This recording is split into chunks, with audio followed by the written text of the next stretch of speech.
Как може да използваме конвекторите за ударно отопление с по-висока температура на водата? В случай, че не сте били дълго време в къщата и искате ударно да затоплите бързо къщата. Първо, трябва да затворите един от крановете в колекторната кутия, която обслужва подовото отопление. В случая затварям единия кран на колекторната кутия с подовото. Не се затварят никога двата крана, само единия. След това уверяваме се, че крановете на колекторите, които обслужват конвекторното отопление, са отворени и двата.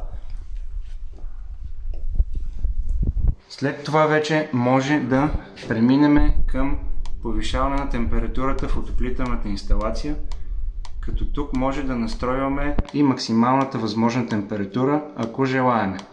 50 градуса е достатъчно.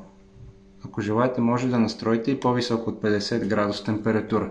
Задължително внимавайте тази гореща вода да не влиза в подовото отопление, защото може да повредите подовите си настилки.